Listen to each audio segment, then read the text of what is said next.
You're listening to the Teach Better Talk podcast featuring expert educators eager to share progressive tactics to reach more students. Teach Better Talk is created by teachers and fueled by passion. Let's get started.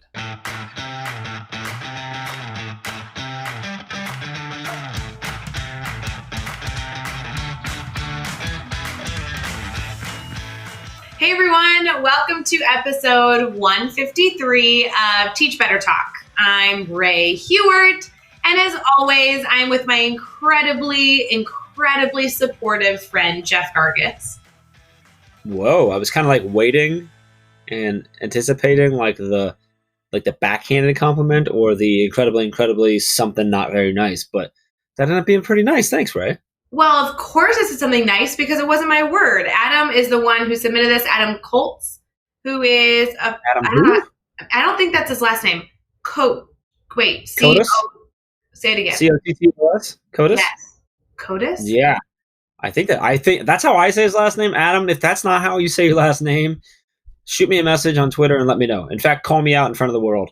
I think you should call him out in front of the entire world. I should. I'm actually pumped up. I'm about to go. I'm going like not right now. This is one of three. But after we get done doing our three podcasts tonight, I'm going with on a podcast for the Aspire, the leadership podcast with Joshua Stamper. We're doing another Mailbag episode where we answer leadership questions.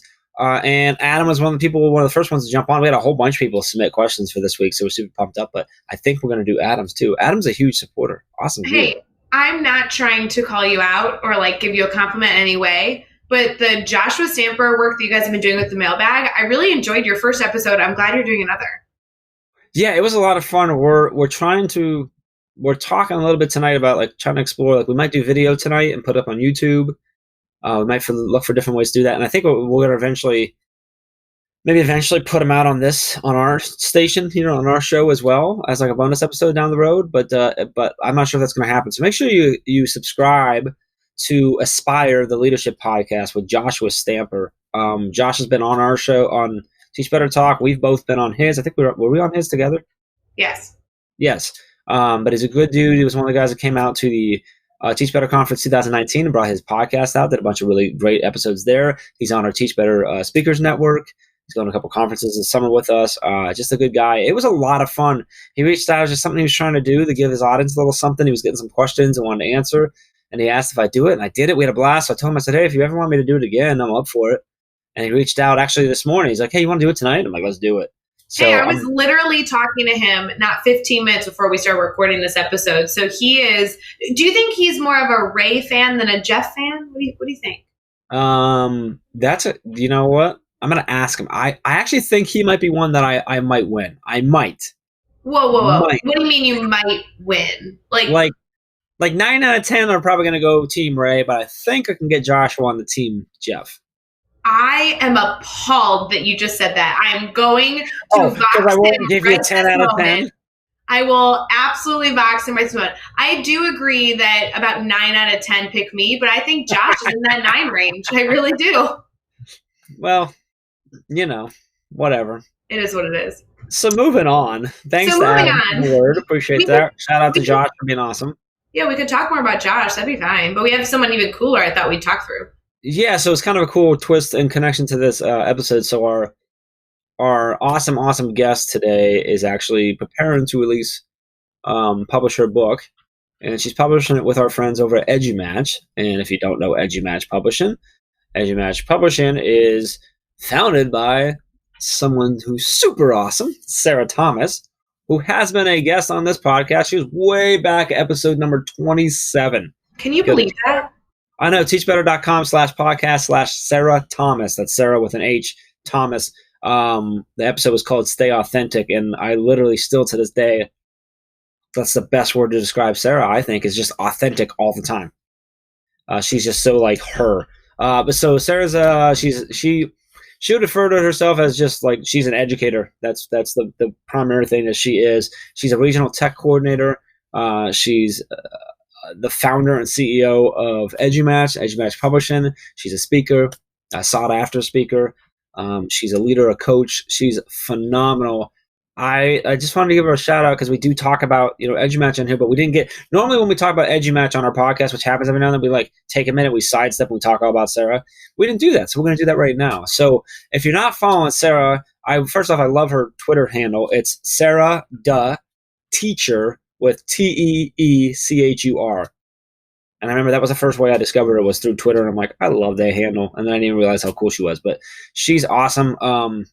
Definitely reach out, connect with her, get to know her, and get to know EduMatch. That'll lead really well into this guest that we have here in our episode today. You can also check out episode number 27 of Teach Better Talk with Sarah on it. We were just still figuring out what the heck we were doing at that point at episode 27. But I know. Sarah, what she was doing, so she was really good. We were like, we're okay. We just were trying to figure out what this podcast was going to become. And she was so gracious to be like, here, guys, I'll help you out. Yeah, that's pretty much what it was. That's exactly how it goes. So, Jeff, have you ever met Sarah in person? I haven't. Do you think there might be some time in our future that we might? It would be pretty sweet if we did. Oh, so you're like not saying that it might happen, but it would be cool if it did happen. I think it could happen. I think I might will it into existence. Oh, you think you have the power? Yeah, I have that power, Ray. You better believe it. If you could start crossing your fingers and crossing your toes, I'd really like to meet her in 2020. I think it's going to be a goal of mine. I'm just going to will it into existence. I love it. It's happening. It's going to happen. I love it. So let's talk about our episode real quick. So Rebecca Gibboney is a instructional coach. She started off her career as a Spanish teacher. She's now an instructional coach in Williamsport, Pennsylvania, not too far from me, actually, up around the Penn State area. She actually now, though, has then taken on a new role recently as a curriculum and online learning specialist at Blass Intermediate, Unit 17. She also is a college women's basketball coach, which is really cool. And we get into that and sort of how she connects those two worlds, her two passions of education and athletics. And we found out that her parents are coaches in college, and her husband is a coach in college, and her husband's parents, they're just all about collegiate athletics and coaching that. So really, really cool. I love how, and I'm going to let her explain in the episode, but how her book that is coming out, scheduled end of March, maybe early April with EduMatch. The book is connected also to the world of athletics and obviously education as well. And it's a really cool way that she ties that together. Super, super cool. Really enjoyed. She had a lot of one-liners that I want people to just kind of listen to, and some really, really great advice from her mom that I think is phenomenal. So, Ray, anything else we need to grab from this? Anything else we need to think through while we're listening? There was so many moments I enjoyed in this episode. I loved the 6 questions specifically. Yes. So I would say that would be something you definitely need to pay attention to. Definitely. I will take it. And from that, let's get into episode 153 with Rebecca Gibboney. Hey everyone, it's Ray. We are about to get right back to the episode, but I wanted to make sure you are a part of our Facebook group. The Teach Better team has a private Facebook group that has grown so much over the past few months, and we continue to do live sessions, answer questions, and have teachers share their lesson plan ideas so we can all collaborate together. Head over to Facebook and search Teach Better Team to request to join, or you can head to teachbettergroup.com and request there. Either way, we'll see you over on Facebook. Now let's get back to the episode. All right, we're here. We are chatting with Rebecca Gibboney. And Rebecca, it's so awesome to have you on the podcast. Super excited to get you on here. We just found out that you kind of got connected to us via the amazing folks over at EduMatch, so we're super excited about that. Want to dive in and talk about a few different things with you, learn a little bit about your journey, maybe talk about a book that might be coming out soon. Yeah. But before we dive too far into that stuff, I wanted to ask you, how are you feeling right now? I'm feeling great. It was a good day of work, and I'm ready to just be on this podcast with you guys. Thanks for having me. Oh, I'm so excited, Rebecca, to dive into all the work you're doing. And hello, the book with some of our good friends at EduMatch. I'm so stoked. But before we get into all the details, I know this is going to already be a great episode, just getting to chat with you before we started. Would you mind kind of sharing with our listeners a little about yourself? Like, if somebody asked you what you do, what would you typically respond with? Well, it's really funny because I sort of laugh at that question because I sort of do whatever whatever happens. So whatever comes to mind, I just do. I have been in education for 9 years, and I started as a Spanish teacher and instructional coach. And now I actually just jumped ship and I changed. I'm a curriculum and online learning specialist at an intermediate unit here in Pennsylvania.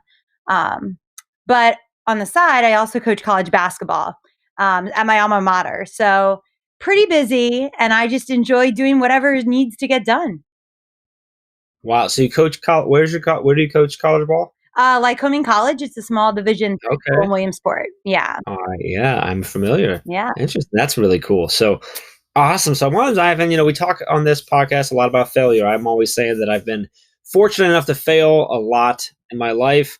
Not that I enjoyed it much when it happened, but because I got to learn from it. And I feel like I still learn every day from failures that happened even 10 years ago. Right. So I'm hoping, can you share a story with us about a time that you've had a failure in your life? Kind of take us there with you. What happened? How did you overcome that? And what did you take away from that experience? Yeah. So I have like 2 experiences. And I'm really going to talk about the one, because I work with a lot of new teachers as well in my new role. And I also work with pre-service teachers. And I think everyone gets so nervous with job interviews. And they really feel like, man, I need to land this job, or I need to land the next interview, and everyone gets so hooked up on job interviews. And it's actually, I had a lot of interviews because, Spanish, I think, is so prevalent nowadays. And I actually did not even get my first couple of interviews. And so there was some, like, I put all my eggs in one basket and I was like, this is it. This is what I'm doing. I'm going to get it.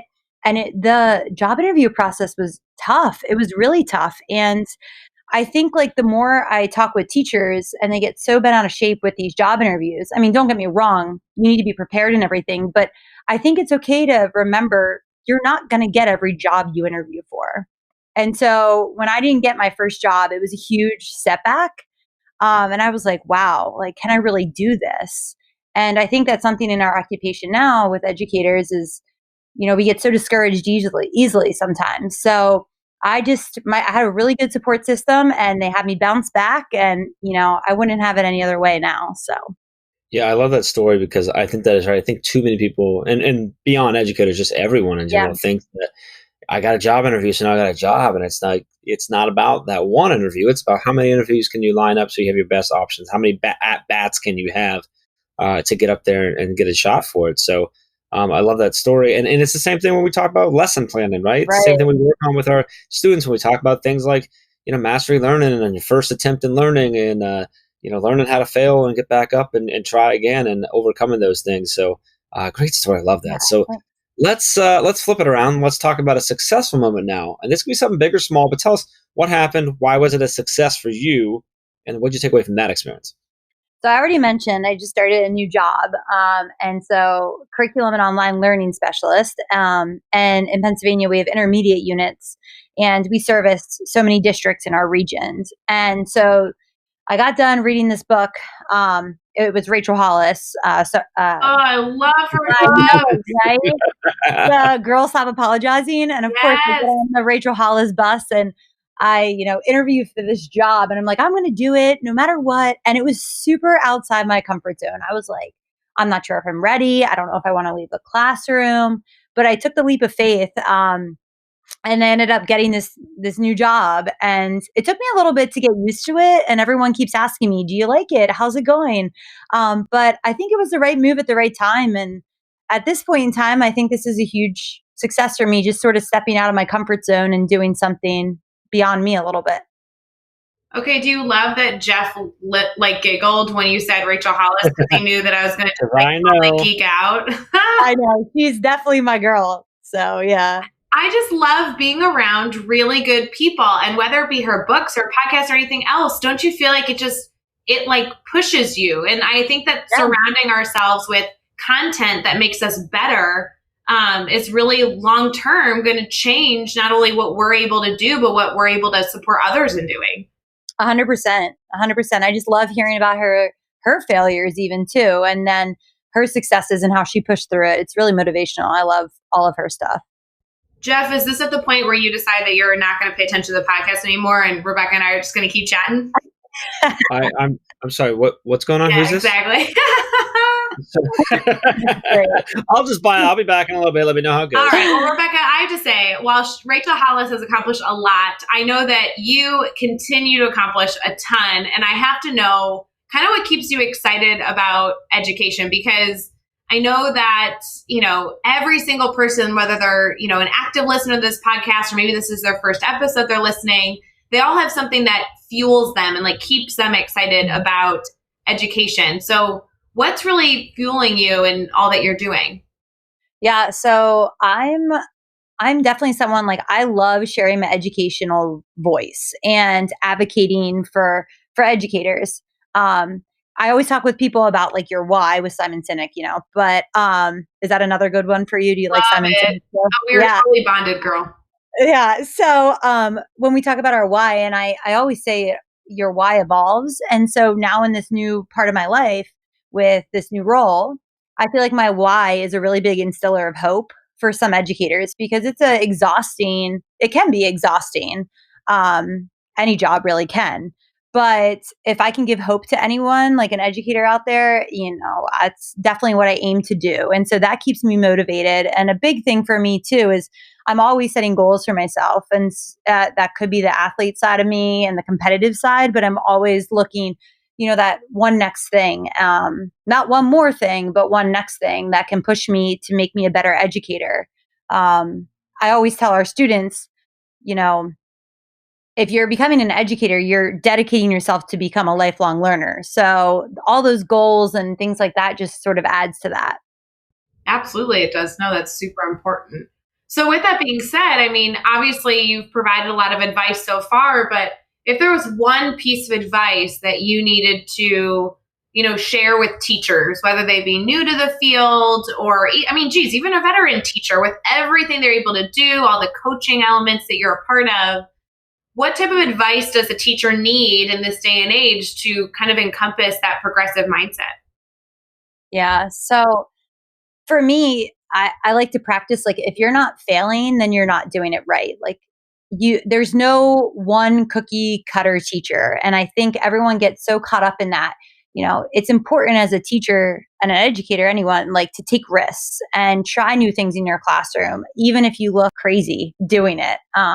I'm not the best at balance, but everyone always tries to tell me to practice balance. And I do think it is important keeping some things at work and leaving play for home and at work, but practicing that balance part and knowing, to me, you're more than just your content. I get worried that teachers get so worried that they have to, teach this and make sure they cover this, but they go beyond their content. Students don't love classes because they learn, they love classes because of the bonds that you create with them. Learning is just a bonus with it, right? Yeah, that is so important. There's so much more than your content, and what you are and who you are and what you bring to your classroom or your school or your district is so much more than the content that you share, because of what you just said. It's those connections and the relationships and those things that really stick with students, and it's those things that actually allow the students to then be in the right mindset to actually learn that content anyway. So I love that. Ray knows how I feel about balance. I think it's important to go after, but I like the word harmony. You got to find it. Sometimes work has to take control. Sometimes personal life doesn't, and it's back and forth, it's ebb and flow. The most important piece is that you're happy in what you're doing. Right. So I love that. Great stuff. So I want to talk, we kind of alluded to it. We hinted to it. You have a book coming out. I do.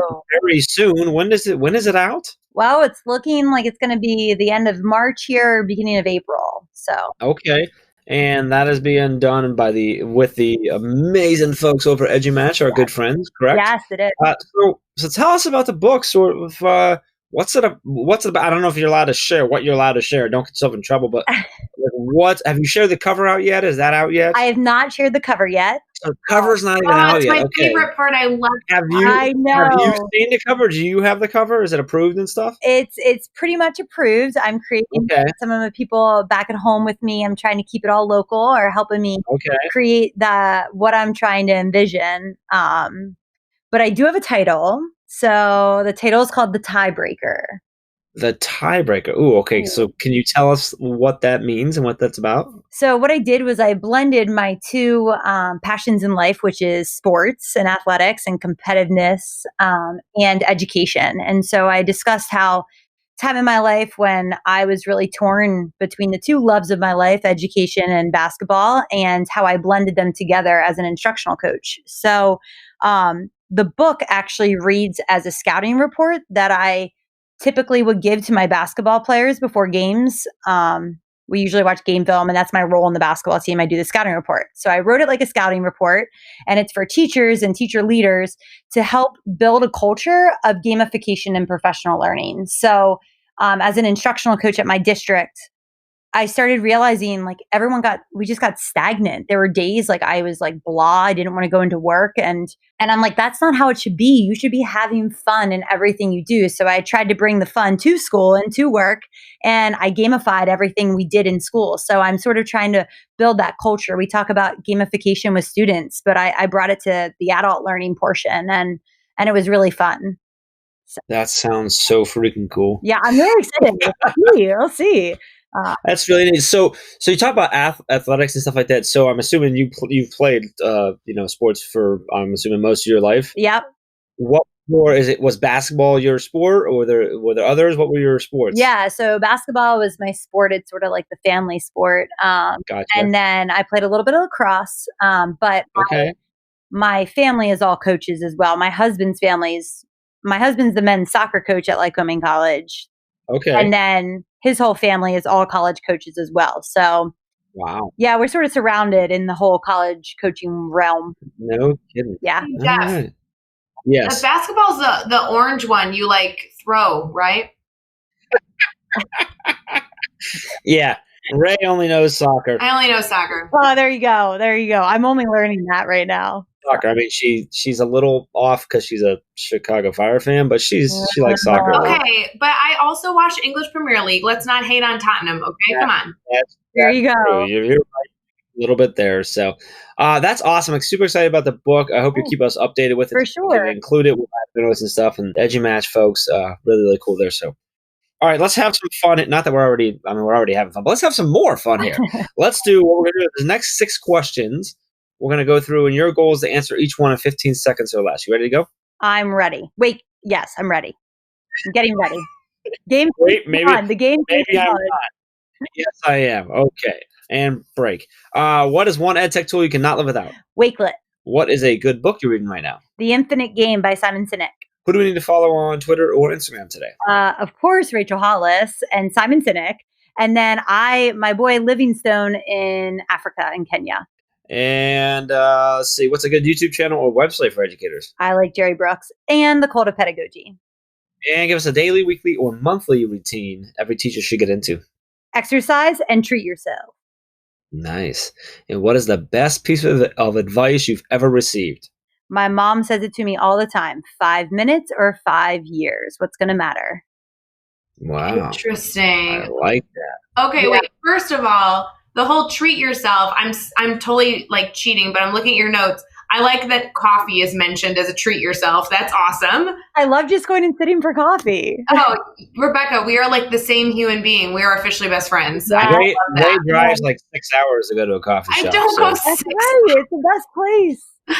But I'm drinking coffee right now, so I totally get it. But how cool is the idea of 5 minutes or 5 years? Like, could you elaborate on that? I've heard that a few times, and I think that's such a good reminder for people, especially at this point in the school year. Yeah. So my mom has tons of different sayings she would always tell me when I was younger.